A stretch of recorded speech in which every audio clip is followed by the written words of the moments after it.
Welcome back again, everybody, to the 423 Football Podcast. Today is our 50th episode. Spectacular. We are ready. It's been an awesome ride to this point. So, yeah, here we are again. It's going to be a great show today. Week 15 recap. We're going to go through the normal stuff. Got some debate questions to go through. Got some beer bet updates to tell you about because the season's almost over. We got a lot of beer bets coming to a close. So we'll get through all of that today. I'm your host, Brandon Bouchard, joined here as always by Brett Hamilton. Hello! And we have a beer of the episode yet again today. So this one is the, well, heck, you want to introduce this one, Brett? I might as well. This is from the Tennessee Brew Works Brewery. It is brewed and bottled in Nashville, Tennessee. So, right down the road. Shout out to Charles and Joseph. They probably helped brew this. I'm not sure how that works. This is a rye IPA, which I'm not sure that I've ever had. It's called the Cutaway IPA. The label's pretty awesome.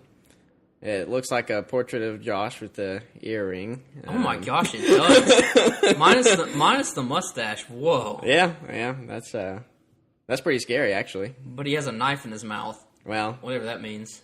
It's has probably done that once or twice. Yeah, he lives on the edge. He's a crazy hooligan.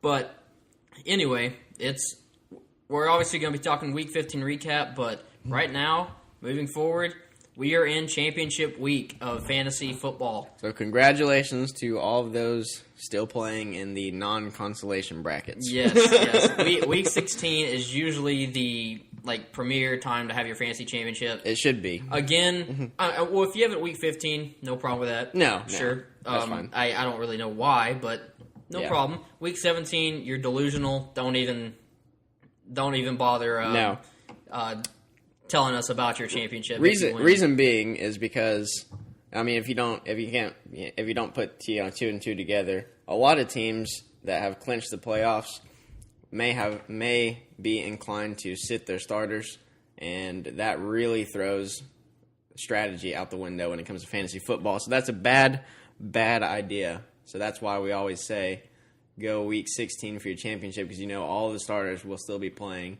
unless they got injured. Like Antonio Brown. Yeah, very, very tough. We'll talk that a little bit later, but yeah, just all those people coming into the championship weeks, a lot of might have pulled out some close wins, some had some tough losses or anything like that. Yeah, we didn't have to look far in our league for one of those. Myself, that was such a close game. My matchup, I've waited. I've been calm about it. I'm just happy-go-lucky when it comes to fantasy football because I just love playing. I just love playing in general, regardless of outcome. Obviously, you want things to go your way. I would have liked to make the playoffs this year. Yeah, obviously. But I had fun no matter what. But yeah, I lose to Matt this week in the semifinals by 0.8 points. 0.8 to go into the semifinals. Yeah. Heather's already clinched her spot. She's in the championship. So Matt's going to be in the championship.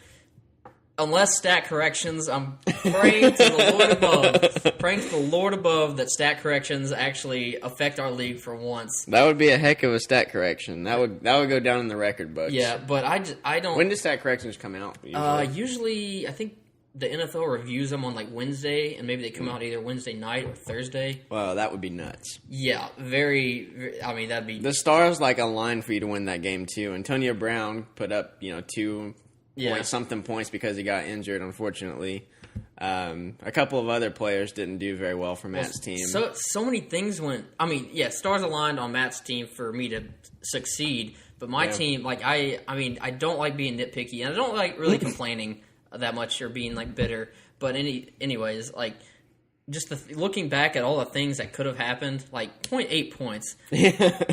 One, Kareem Hunt has one of his touchdowns called back on. We'll talk about the catch rule here in a second. That's a whole other conversation. But Kareem Hunt has that taken back. He catches that, or they call that a touchdown. I win. Aaron Rodgers throws one less pick. I win. Greg Zuerlein actually missed an extra point. It hit the upright. He makes that. I win. Alfred Morris gets 3 goal line carries at the end of that game. He gets in the end zone. I win.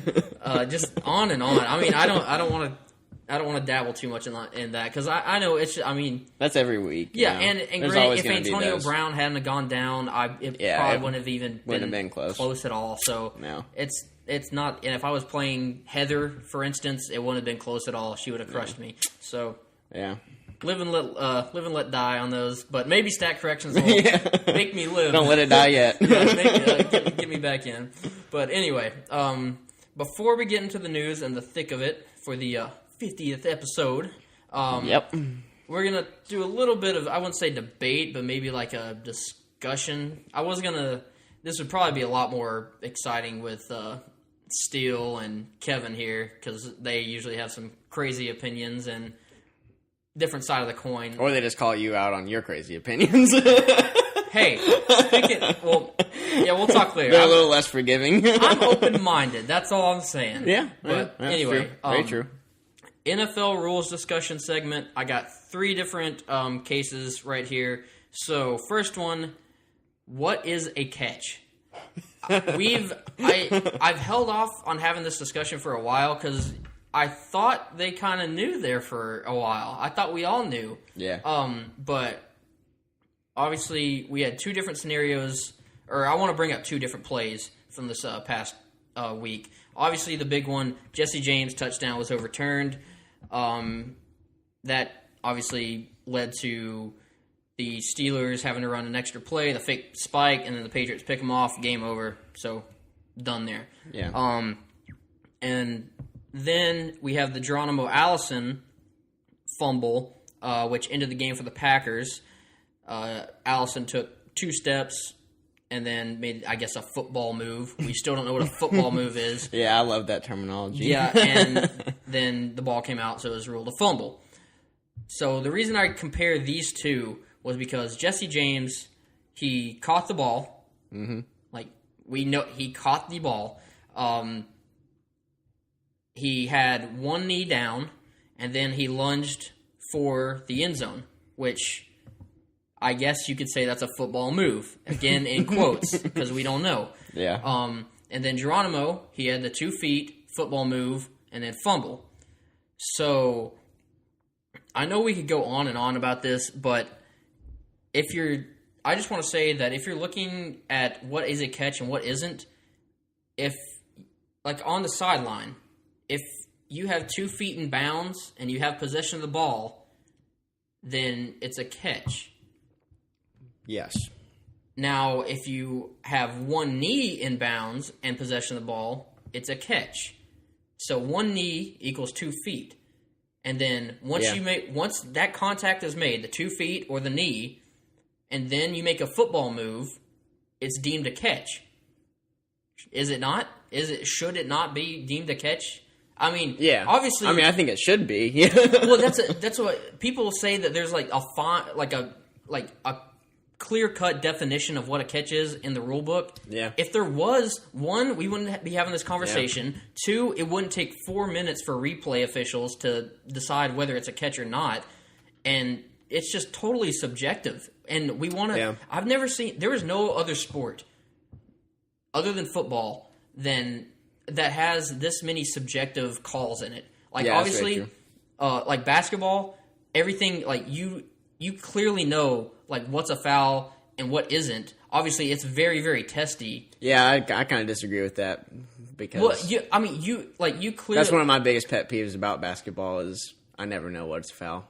Well, they blow the whistle a ton in basketball. I will say that. There's a ton of just like cheap fouls, like stuff that you should get away with, but they don't let you sometimes. But I would say if there was instant replay in basketball for like every foul, obviously that's never going to happen because that's going to slow the game down. It would last 6 hours. Yeah, but if that were the case, then we would clearly be able to tell what's a foul and what's not. True. Yep. We have baseball where we know what the strike zone is. We know if you just like tag a player, they're out.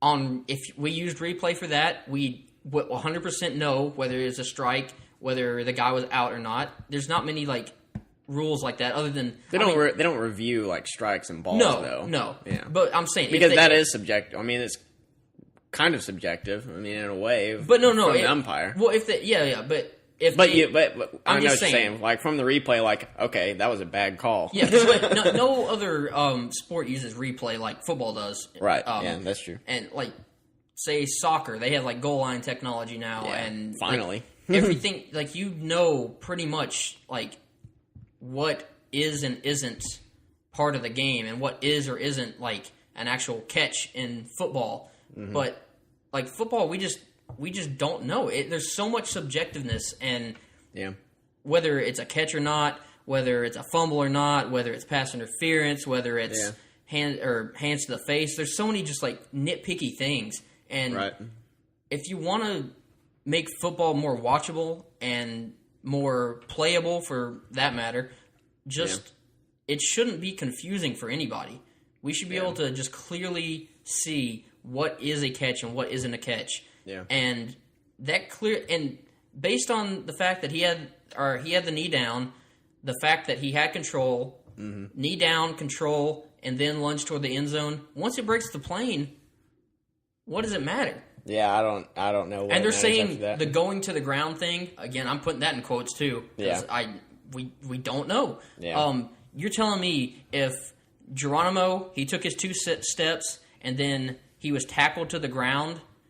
You're telling me if he took the 2 steps, made the football move, and was like being tackled to the ground, if he lost the ball then, it wouldn't have been a fumble? It would have just been an incompletion? Yeah. It's literally a matter of it's a matter of inches. They clearly, I am in full agreement that Geronimo's was easy. I mean, that one's obvious. It was a catch, and then he turned upfield, and it was a fumble. Yeah. Now, why is his a fumble in the open field, but Jesse James isn't a fumble when it's on the goal line? Why? Because he's breaking the plane. Why did basically the Patriots completely blew that play? They completely left him wide open. They did. Yeah. And they had no effect on that play whatsoever, the Patriots. Yeah. But the Patriots basically had a 12th defender in the goal line to punch the ball out, essentially. Yeah. But once it breaks the plane, it shouldn't matter. Yeah, and it really shouldn't matter. That was my problem with it, is because he made the catch. He turned his head and looked towards the goal line. The football move that they're looking for. Yeah, the football move that they looked for. He crossed the plane, and as soon as the tip of the football crosses the plane, at that point, it should have been a touchdown. Yeah, and at the very least, it should have been a catch and a fumble, and then I don't know if he recovered it or where the ball went after. I don't know. I didn't see that replay. But it's clearly a catch. We know what a catch is. Yeah. There are situations like they were talking about Adam Thielen's no catch from last week. Yeah. He was out of bounds at the time. Mm-hmm. That's completely different. If you're out of bounds and you're bobbling it, this is right in the middle of the field. Yeah. Why, the end zone is not out of bounds. Yeah. He crossed the plane. It's a touchdown. Yeah. I don't know. That one was confusing to me, too. Yeah, we'll talk more about this, I'm sure, on our Friday show when we possibly have Kevin or Steele in here or whoever, but we'll figure that out. Second rule, touchback rule. Derek Carr fumbles out of the end zone to end the Raiders-Cowboys game. Everyone's up in arms about this, but I really don't have a problem with that rule at all. With the touchback one? I don't at all. I think if, obviously, Derek Carr, he's in control of the ball, it's basically, it's not entirely like a punt, but, if you're punting and it goes in the end zone, it's a touchback. If you lose control of the ball and fumble it through the end zone, you're in control of that ball. It's not like it's like a fluke thing. You made a mistake and fumbled it through the end zone. I kind of agree with that, the fact that it should be a touchback. Now, right. I also can see the side of the argument where people want to say, okay, make it kind of like an illegal forward pass or something like that, and do a 10-yard penalty and loss of downs from where the play started. Well, but most of the time the play would have started at the 1 yard line in that case. Yeah, but that's still 10 yards and a loss of downs. That's a big deal. Yeah. But I don't know, that one's a little more. First of all, at least this rule, we know what it is. It might be a crap rule, but we know exactly what it is and how it should be governed. it's clear cut. That's Yeah. fine. It's just a debate on if it should be a rule or how it should be a rule. Yeah. But I don't know. I don't really have that much of a problem with that one. No, that one's kind of. I mean, I just can't see a lot of better arguments for alternatives. Like, I mean, should they just not be penalized? I mean, could a player just, if they're about to get a safety, could they just throw it out of bounds and be fine? I mean, that's, you can't put that in the game because that would ruin it. Yeah. You can't give people incentives to do stuff like that. Mm-hmm. That just ruins the integrity of the game. Yeah, and so, I mean, it has to be a harsh enough penalty, or it has to be a harsh enough consequence for them to not see any advantage of throwing the ball out or just fumbling in air quotes the ball out of the end zone. So there's just not a whole lot of better solutions. Like even the illegal forward pass and like the penalized, I don't know about that. I mean, that's still not as bad as taking a safety. So yeah, it's just, I don't know. It's a very, very, it might be a ticky-tacky rule, but there's a lot of other rules that are a lot worse than that. Yeah, well, clearly we don't even know what a catch is. So yeah. Anyway, yeah. Last one I want to talk about. Gene Steratore, also in this Cowboys-Raiders game, using an index card to determine a first down. That is totally fine. I don't know what the deal is about that. Well, first of all, they should have just been able to tell. I mean, it shouldn't have come down to the index card. Steratore said that he was just using the index card to reaffirm what he already knew, yeah.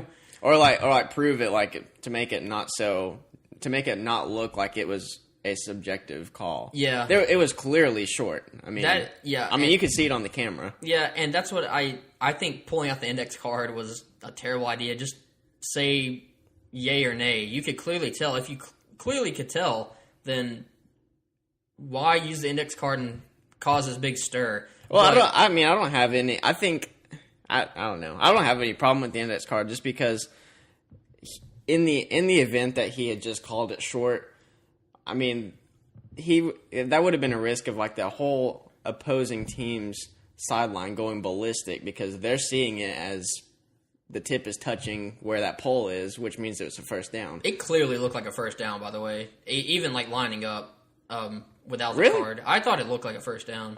No, I didn't think so. I thought it looked and they were talking about the guy holding up the marker, and he wasn't holding it straight, so it was leaning which one way or the other. and that could do it. But I mean, I don't have any problem with the index card. I mean, I think the driving force behind the backlash against the index card is just because it just sounds so ridiculous. Like an NFL referee pulled out an index card that we all write flashcards on for school. Yeah. And he used it to defend a call. Then that just sounds ridiculous. In all practicality, I have no problem with that. I mean, it's just like the ball was short and there was at least an index card's worth of margin in between. Yeah, and granted, the fact that it was like this happened on Sunday Night Football, and basically one like the last drive of the game almost. Yeah, and in that moment, if it was in like an early game on Sunday, halfway through the game, we wouldn't even care. No, and apparently refs have done this in the past. We just haven't really seen it. Yeah. I read a couple articles on how, and it's completely within the rule books. I mean, they didn't violate any rule. Honestly, when it all boils down to it, I think that it just sounds so. It just makes the refs look like goobers, and I think that's the biggest problem that people have. It's like, we know that NFL viewing is going down. Their TV ratings have declined, except for like a couple of times. I forget, but in general, TV ratings are declining, and then Sunday Night Football, some referee makes a goober move like that, and it just kind of makes everyone think like, oh man, the NFL just looks like a joke right now. Yeah. I mean, they're using index cards to justify themselves. I will say I do believe, even if they called that not a first down, I think Jason Garrett or it would have been reviewed and they would have gotten the first down because I thought it was a terrible spot to begin with. Yeah. The spot, I'm not talking about the spot at all. I mean, it's just like where they were measuring where they placed the football in conjunction to where the first down marker was. I think that there is at least an index card's worth of space in between. But I do think it was not the best spot in the world. Yeah. Okay, jumping into the news for the week. Let's see. We got quite a few big, implicating injuries to talk about, especially if you're still in your championship and fighting for the title. So, first thing, Antonio Brown suffered a torn calf muscle and has already been ruled out for Week 16. So, brutal blow for... I don't think it's really... I mean, obviously it hurts the Steelers, but Steelers are accustomed to live life without one of their star players. Mm-hmm. And but for fantasy owners, not fun. There are plenty of Antonio Brown's investors in championship games right now. Oh yeah, because he has had one heck of a season. But obviously Juju is going to probably go up and he's going to get a lot more targets. Martavis Bryant a lot more targets. And Eli Rogers, I think he'll step up in targets as well. Yep. Rex Burkhead, his regular season is done after what they are calling a knee sprain. He might be back for the playoffs. Same with Antonio Brown. He might be back for the playoffs as well. But definitely, I guess James White steps back into the picture. Deion Lewis is the clear one, I think. But James White steps back into the picture. Maybe Mike Gillislee. I'm not looking to him at all. I don't even know. Honestly, I don't even know if they'll activate him. They might not. No. Deshaun Jackson and O.J. Howard were in walking boots after Monday night's game. Just something to monitor. I feel like every week we have someone in a walking boot after a game, and then they usually, I don't know. They're probably sore for a couple days. They don't practice, but some of them come back. So we're just gonna have to monitor that. Yeah. Hunter Henry has a lacerated kidney. He's been placed on the IR. His season's over. Antonio Gates. That sounds terrible. Yeah. I feel like there's been quite a few players get lacerated kidneys the past couple years, but it just sounds bizarre to me. It does. But I guess Antonio Gates might step up in that role. I'm not really looking to play him either. No. Devontae Adams suffered a concussion after Thomas Davis's cheap shot on him towards the I guess middle of that game, but I didn't want to go through the whole unnecessary roughness discussion again when we were talking the rules, but this was one of the worst ones I've seen on the year.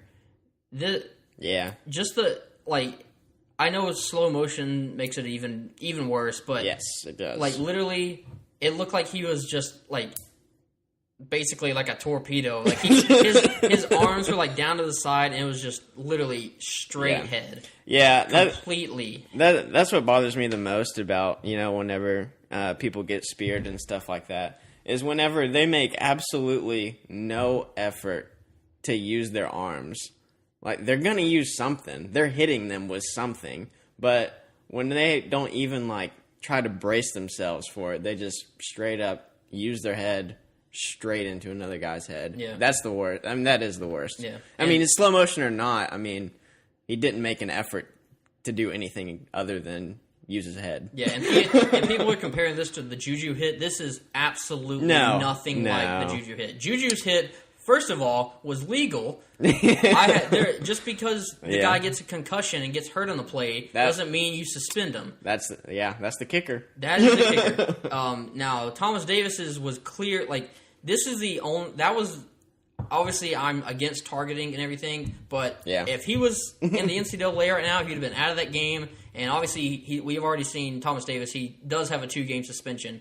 Yeah. But if Juju gets 1, Thomas Davis should have 6. Or if Thomas Davis gets 2, Juju Smith-Schuster needs a pay raise or a bonus or something. Yeah. But it's ridiculous. Just the inconsistency kills me. That is the worst part of it. The thing that gets me, and at first I thought this was a good thing, but now the more that I think about it, I feel like it's more of a bane. Is Thomas Davis? He's already been fined for doing the same thing earlier in the season.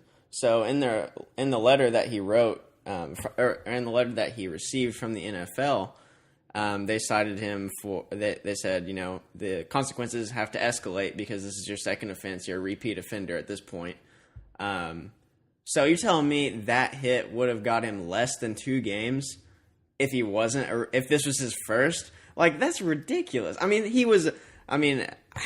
I don't know. You never know what's going on in a player's mind, but if I ever had to peg someone for headhunting in an NFL game, that would have been it. Oh, yeah. That one, and I'm all for the physicality of football. Yeah. I try to defend it as much as possible, but there are clear times when people are going after other players. Juju, right.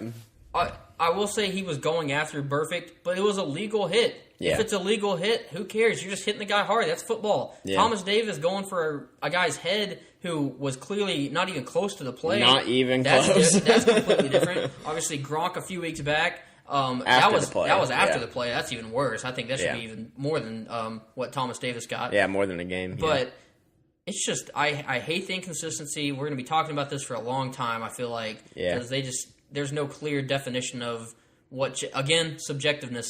That's what it boils down to. That's what, honestly, I think that's what's dropping ratings, the subjectiveness in the NFL and the inconsistency. Yeah, and no one There's just a lot of fans that are discouraged because they feel like they're cheated out of games. They're cheated out of games and they don't know what they, it's really hard for someone if we dropped down from space right now and had never heard of football ever, we'd be like, how is this game even played? I don't know what's going on. There's no rules or anything. Yeah. It's bizarre. Yeah.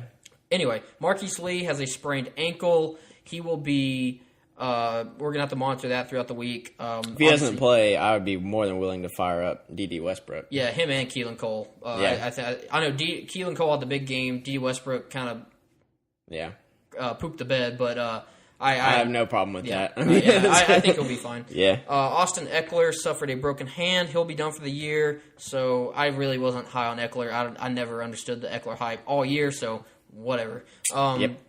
Keenan Allen had a back injury. Had to be carted off, actually. Mm-hmm. He should be fine to play Week 16. So very strange, but yeah.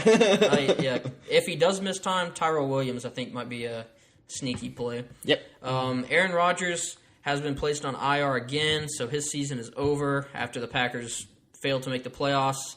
No thanks to the Buccaneers last night.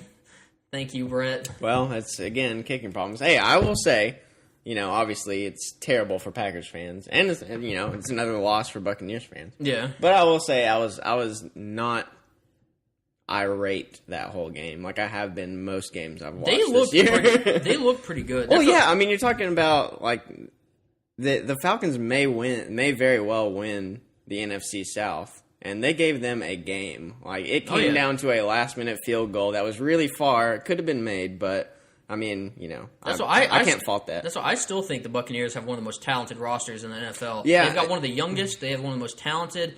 I'm not the biggest fan of Dirk Cutter, but I think there's improvement to be made, and they can get on the right track pretty easily. If they lose out, he'll definitely be on the hot seat, if not almost guaranteed to lose. Yeah, they're just looking for that coach or a few more significant players. I think the Buccaneers right now are what the Rams were the past couple of years, and the Jags. They were close. They have talent, but not there. I think there's an ESPN article. I don't know if you saw it this week.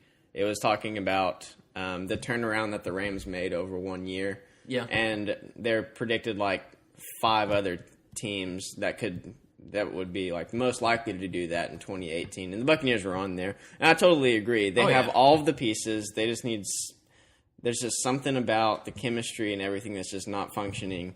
But this game showed a shimmer of what's to come, and Jameis played well. He didn't make really stupid decisions like he's known to do.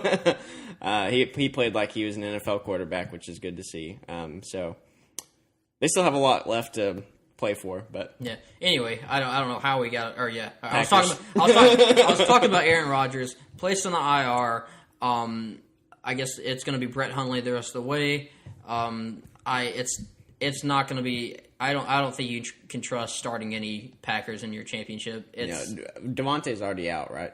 Most likely. Yeah. I mean, second concussion, and they don't really have anything to play for right now. So, I mean, would you trust Jamal Williams? Who they play next week? They play the Vikings, so not really. No, I don't know that I would start anyone. I mean, they've had fantasy relevant players with Hundley, but I feel like everything's kind of deflated out of them right now. The Vikings are pretty good too, and the Vikings are pretty good. Anyway, good defense. It's going to be an off season to look forward to for the Packers. Yep. Same for the Bucs. Now, before I get into the standouts, I was going to say we have the beer bet updates. Yes. At the moment, how much beer am I going to have to buy? All the beer.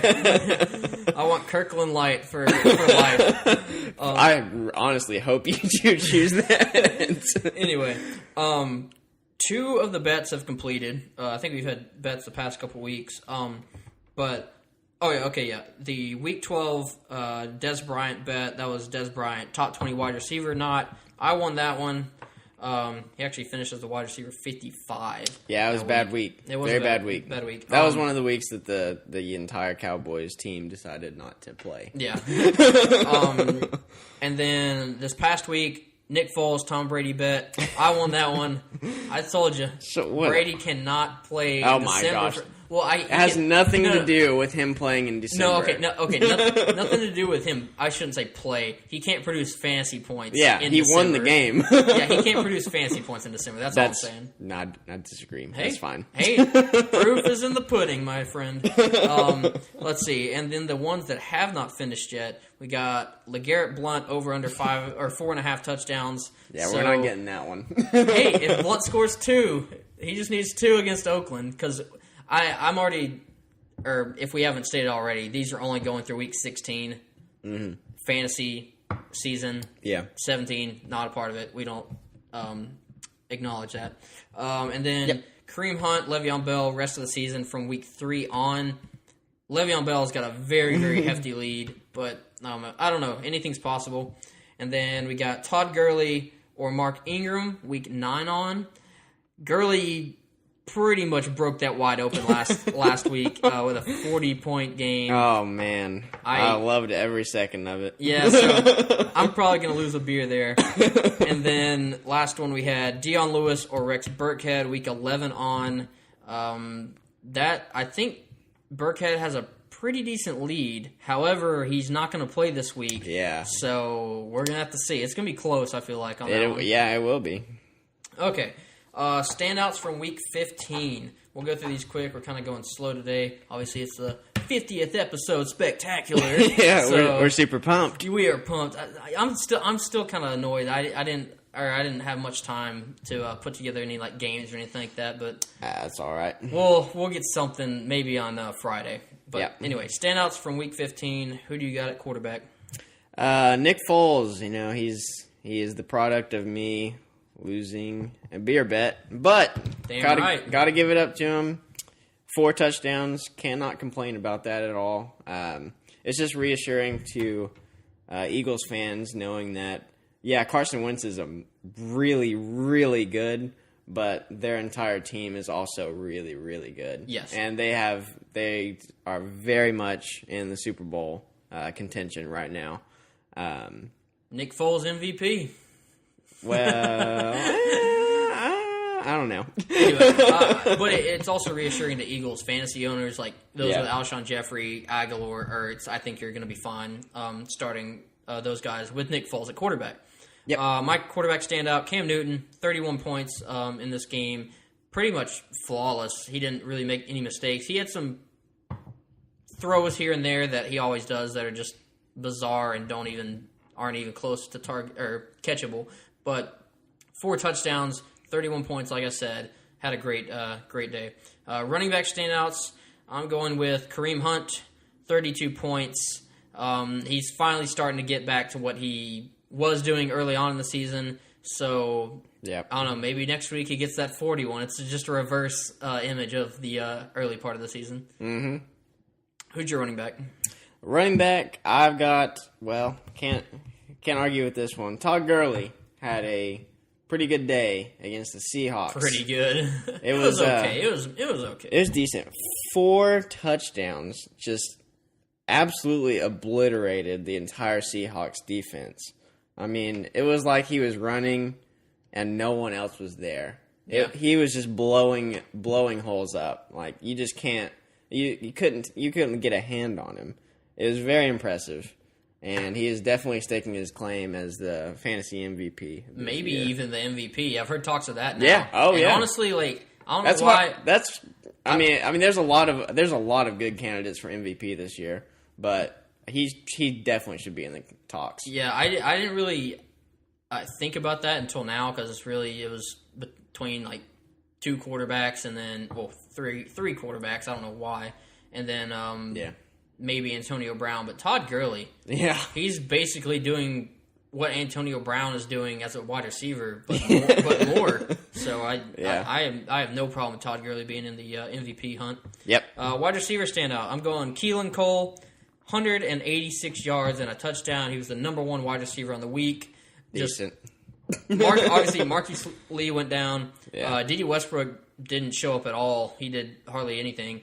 And Keelan Cole just went off. Just absolutely tore it up this week. So I think if Marquise Lee sits another week, Keelan Cole, I have no problem throwing him out there again.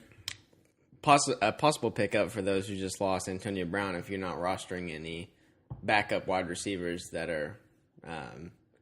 would you play Cole, assuming Marquise Lee is out, or Nelson Aguilar? Ooh, that's close. Because Matt has Nelson Aguilar. Does he on his bench? Huh.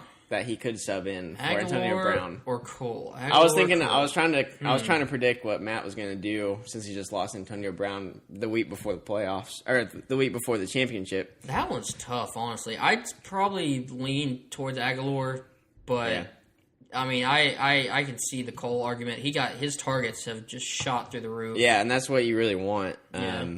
But I don't know. But the Eagles are playing the Raiders, so.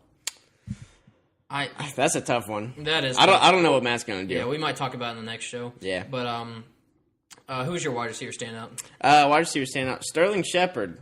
Finally, after he's been battling injuries left and right, along with the rest of the Giants' offense, he produced for fantasy 139 yards and a touchdown. I'll take that any day of the week from Sterling Shepard. John, we've been talking about how the Eagles have looked like dominant the past couple weeks, but their defense has kind of looked a little bit impaired. They any Giants player in this game that you had did fine. Yeah, Orleans Darkwa had a good game. He did. Actually, the top four wide receivers on the week were Giants and Jags. The top four. Sterling Shepard and Tavares King, and then Keelan Cole and Jaden Mickens. We didn't even talk about Jaden Mickens, but I don't think he's going to be relevant. No. But the Giants just exploded on the Eagles, this formidable Eagles defense we've been talking about. And it's just, I don't know. I don't really trust that going forward. So they have a pretty tough matchup for receivers this next week against Arizona. But that's true. We'll just see. Where are they playing? Are they playing in Arizona? I believe so, but I'm not 100% sure. That'd be even harder because they love playing for that home field, that home crowd. Yeah. Tight end standout. I'm going Greg Olsen, 116 yards and a touchdown. We actually had him as a lot of people had him as a sit last week because I definitely had him as a sit. Green Bay's been very, very good against tight ends. Obviously, not in this. And Gronk's still been. I mean, not Gronk. Greg Olsen has still been, up and down with that injury. Yeah. It's just very hard for fantasy owners to rely on him. But if you took that risk, you were rewarded. Yeah, and obviously Devin Funchess had a poor game. Demarius Randall shut him down completely. Yeah. So Greg Olsen, he was the go-to guy in that game. Yep. Who's your tight end? Kyle Rudolph. He is definitely touchdown dependent, but he got that touchdown. Even though he went from questionable and doubtful and game time decision, all of this stuff about his injury. He even left during the middle of the game, came back, scored a touchdown. He's just, he's just scoring touchdowns. He did it for fantasy owners, I'm convinced. He was in the locker room. He's like, no, my fantasy owners, they're relying on me to score a touchdown. Well, he got out there and he did it. So, just shout out to Teddy Bridgewater actually got on the field. That was an awesome moment. Got a standing ovation. He's still, I believe, the clear quarterback. Not this year. I don't think he's going to be, unless Keenum gets hurt. Keenum's just playing lights out right now. He is, man. It's very surprising, but he is. Do you know how bizarre... Teddy Bridgewater is the future. Do you know how bizarre the quarterbacks in the playoffs are going to be this year? We're gonna have we're gonna have a playoff of Case Keenum, Jared Goff. Obviously, Goff's both of them looking a lot better than they had been in the past. Blake Bortles, probably Mariota, who's been playing like crap. Actually, no, I'm not gonna say Mariota. He's not been looking good at all. But I mean, there's a lot of teams with just mediocre quarterbacks that aren't. Nick Foles. Nick Foles can. I have more faith in Nick Foles than I probably have in Case Keenum. Really? I think I trust the Vikings probably more as a team just because I think the Eagles are starting to see some problems. But I think Nick Foles is I trust him more in the playoffs than Keenum. No, but none of these guys have playoff experience. Like Nick Foles is like the only one who really does, and he has a game. Yeah, a game. But yeah, it's gonna be interesting to see. Stock ups and stock downs for the week. Give me one stock up, one stock down. Stock up, Nick Foles. Just talking about him. I think that affects the entire Eagles team. You don't have to worry about playing your wide receivers. As long as he scores, he throws 4 touchdowns a game. There's going to be plenty to go around. Stock down. This one's kind of a duh, but Alfred Morris. If you haven't heard, Zeke is coming back this week. So if you play Alfred Morris, you will lose. You will more than likely be disappointed. Nothing's guaranteed in fantasy football. Hot takes over here. You will more than likely be disappointed. All right, my stock up, I'm going Dion Lewis. Obviously, Burkhead's gone down. Dion Lewis is going to see more and more touches. I also want to put James White in that category as well. Yep. I do want to mention, we mentioned Keelan Cole earlier. I think his stock's going up. And then the Steelers wide receivers, I think all of them are decent plays. But if I was going to rank them, I'd probably go Juju, Martavis, then Eli Rogers. But I think all 3 can be relevant in this game for your championship. Stock down, A.J. Green. We saw him get shut down this past week on Xavier Rhodes. I'm just going to say stock down for this week because it's championship week. You're going to be done after this week, so this is it. He's going to be going up against Darius Slay most likely, and he slays. He slays. All Darius does is slay. He slays. Okay, waiver wire ads, and then we'll close it out. Not that many waiver wire ads. I feel like they're more streamers than anything. But, I mean, there's some... And most likely, if you're in the championship, you don't want to be streaming. Yeah, but if there's anyone out there who's made it to the championship just streaming quarterbacks or anything like that, I'd really like to hear about it because, I mean, that's an awesome take or a 0 running back strategy at the beginning of the year maybe. Yeah, that's true. Something like that. But anyway, I got Blake Bortles up there, Nick Foles if you're looking for quarterbacks. James White, as I mentioned, Rex Burkhead going down. James White is going to be back to being relevant. Eli Rogers, Martavis Bryant, they're both going to see an increase in targets. Tyrell Williams, if Keenan Allen sits, that's going to be good.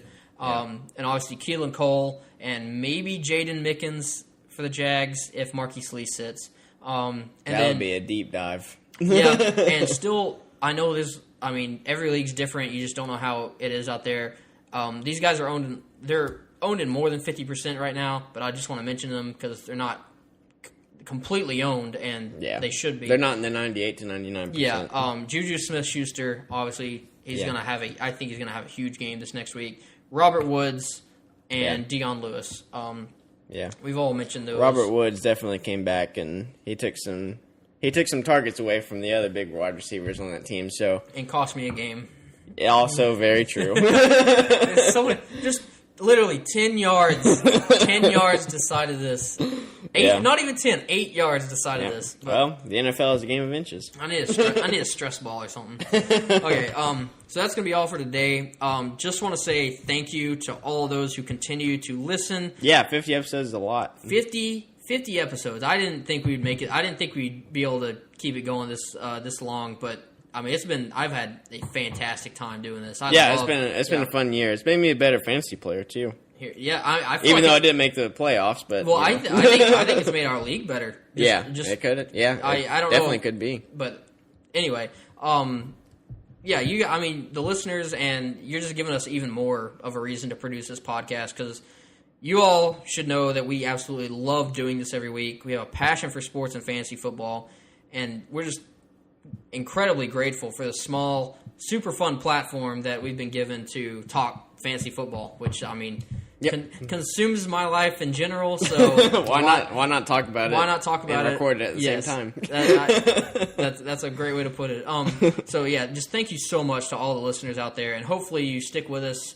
Obviously, the season's coming to a close pretty quickly, but we'll still be with you. We're going to try to do an episode a week for the entirety of the off season through the playoffs, through the off season, just everything we can. Next week we probably will do a complete full slate of games for those morons. And I know I won't acknowledge your championship performance, but we will help you get that championship performance. Based on all of the players that are sitting that week. Yeah, and obviously daily fantasy. We'll probably have some discussion then. We might even we'll probably do like some award shows next week. Look back on the season and everything like that. Yep. But again, follow us on Twitter and Instagram at the423football.